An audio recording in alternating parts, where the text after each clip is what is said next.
Welcome to Be Me with Shari Ware, the podcast where each day is a step towards a better you and where we focus on progress, not perfection.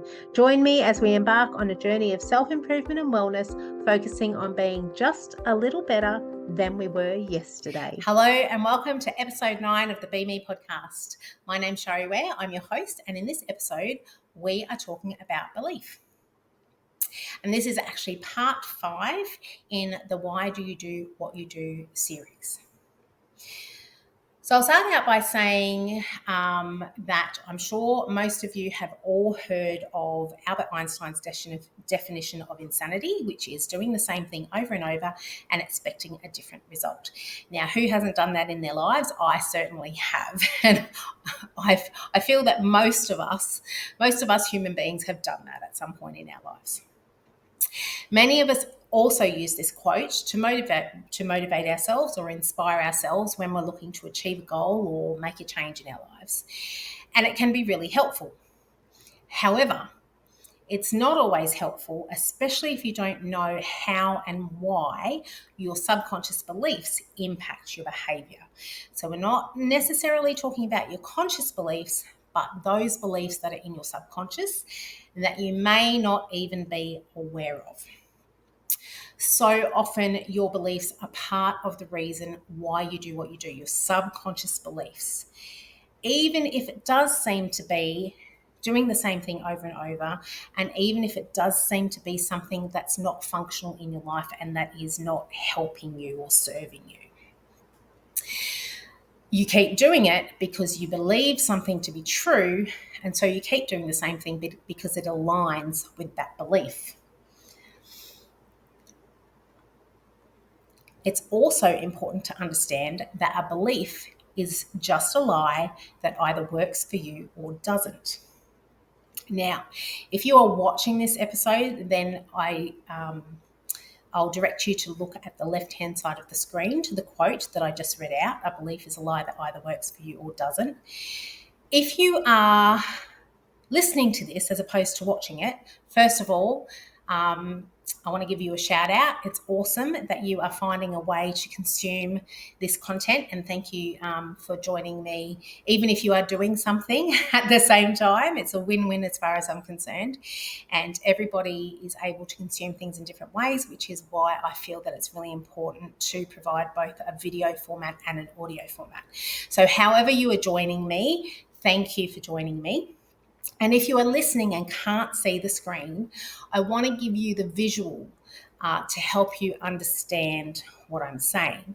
When I've written the word belief, I've used a small b, a small e, a capital L-I-E, and a small f. I don't believe that it's a coincidence that the word lie is within the word belief, because a belief is just a lie that either works for you or doesn't. Now, further on this, what do I mean by it either works for you or it doesn't? Well, going back hundreds of years, the common belief was that the earth was flat. And most people believed that if you got into a ship and you sailed towards the horizon and kept going, at some point you would sail right off the edge of the earth and die. Fast forward a few hundred years, and in modern times, the common belief, as far as I believe, is that the world is round. However, in modern times, there are still people who believe that the world is flat. Now, who's right? I won't argue with you whether the earth is round or whether the earth is flat. What I will say to you that is, unless you have been fortunate enough, if you think that it's fortunate, to actually get into a spaceship and go to out into outer space and physically see with your own eyes that the world is flat or the world is round, unless you physically witness that for yourself, then you don't actually have a way to truly prove that the world is round or the world is flat. You have come to the belief, whichever one it is, whether you believe the world is round or whether you believe the world is flat, you've come to that belief from things that you've been told or taught or heard or seen. Whatever it is, you've formed that belief based on other factors. And that's what we do. That's how we form beliefs. And what's really important about a belief is the meaning that you give it.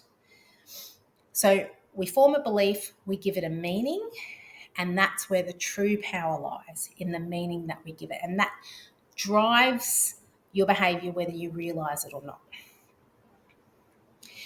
Napoleon Hill said, what the mind of man can conceive and believe, the mind of man can achieve. And belief is critical to success. Now, what I've learned in my own life and on my own journey is that there are 4 really important facets to belief on a personal level. So just imagine that you have set yourself a goal. There's something that you are wanting to achieve in your life, or a change that you want to make.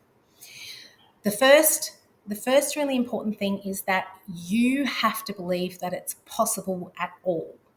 You have to believe that what you are trying to achieve is possible to achieve. Because if you don't believe that it's possible, consciously you'll do what you think that you need to do to achieve the goal, but at some point you will self-sabotage and you won't be successful because you don't subconsciously believe that it's possible. So why would you try? The second part to belief is that you need to believe that you can actually achieve it. So sometimes in our life, there's things that we know is possible. We know that it's possible to achieve it because other people have achieved it. But that doesn't mean that we believe that we can actually achieve it. So for instance, let's talk about running a marathon. If you're not a runner and you don't run, and you've never run a marathon, you know that a marathon can be achieved. There's many people in the world that have run marathons, but that doesn't mean that you yourself can run a marathon. That doesn't mean that you believe that you can. And if you set yourself a goal to run a marathon and if you subconsciously do not believe that you can achieve it, again, you're most likely not going to be able to achieve it.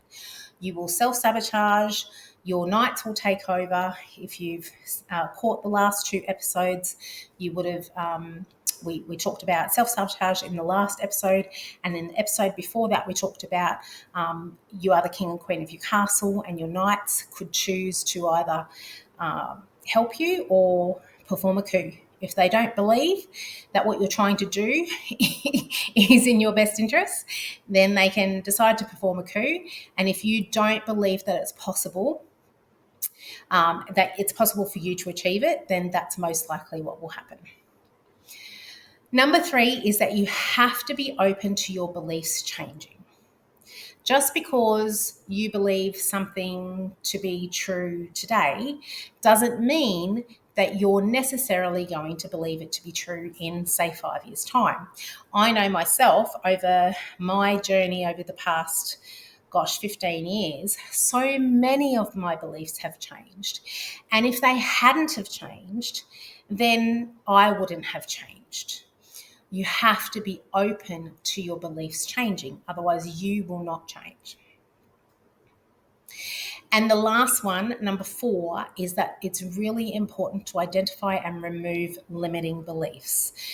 Limiting beliefs are your overprotective human brain parent that's wrapping you up in bubble wrap and telling you all kinds of lies to cause you to self-sabotage, which is what we spoke about in the last episode, and it's to keep you safe and protected.